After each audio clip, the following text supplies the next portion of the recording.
क्या दोस्तों कभी आपने देखा है कि भगवान श्री राम के नेचर से लेकर, अगर हम रामायण की बात करें तो रामायण में रावण था, उसको कभी अपनी गलतियों का एहसास नहीं था। उसके अंदर मतलब इतना ज्ञान था लेकिन उसको अपने अहंकार का ज्ञान नहीं था। और आज के ज़माने में भी क्या हम उम्मीद कर सकते हैं, चाहे कोई इंसान अच्छा हो या बुरा हो, वो अपने आप को बुरा नहीं समझ सकता है। यानी कि अगर आप किसी को किसी की गलती का एहसास कराने की कोशिश करेंगे तो आपकी उम्र गुजर जाएगी लेकिन आप उस शख्स को उसकी गलती का एहसास नहीं करा पाएंगे।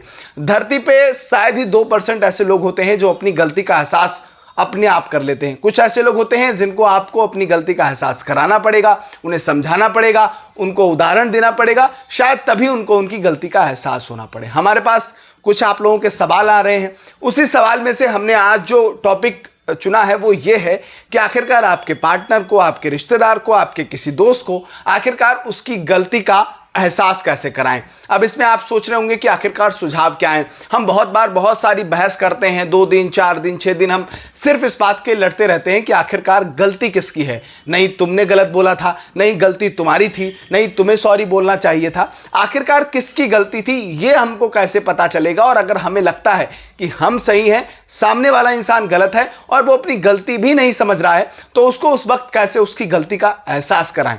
तो उसके लिए सबसे पहले आपको ये करना है कि उस बात को लेकर, उस टॉपिक को लेकर लगातार डिस्कशन नहीं करना है। ये नहीं है कि बस उस बात को लेकर ही हम उस सामने वाले इंसान को गलती का एहसास कराएंगे। इस धरती पर 1% लोग ऐसे होते हैं जिनको अपनी बुराइयां सुनकर उन्हें सुधारना अच्छा लगता हो। अगर आप किसी की बुराई करेंगे, अगर आप किसी के बारे में उसकी गलती का एहसास कराने की कोशिश करेंगे तो समझ लीजिए वो आपको ही गलत ठहरा देगा और आपको गलत बताने की कोशिश करेगा। अब ऐसे में आप कोशिश करिए उस परिस्थिति को वहीं पर छोड़ दीजिए। और शायद हो सकता है कि उसके साथ, जब सामने वाला इंसान आपके साथ वैसा कर रहा है, जब सेम सिचुएशन वैसी होगी और उस वक्त अगर आपका सेम रिएक्शन रहेगा, तब उस सामने वाले शख्स को अपनी गलती का एहसास हो जाएगा और उसको पता चलेगा कि हाँ आखिरकार ऐसा ही है।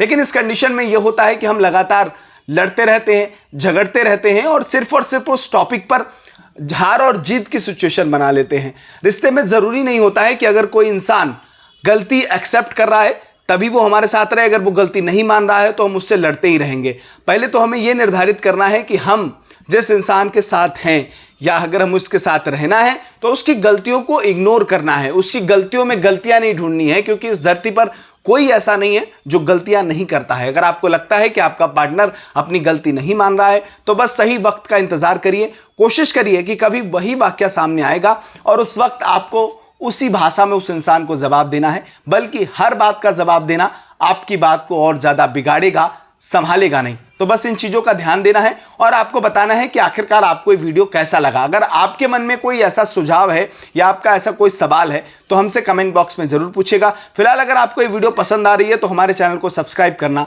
बिल्कुल मत भूलिए। बहुत शुक्रिया।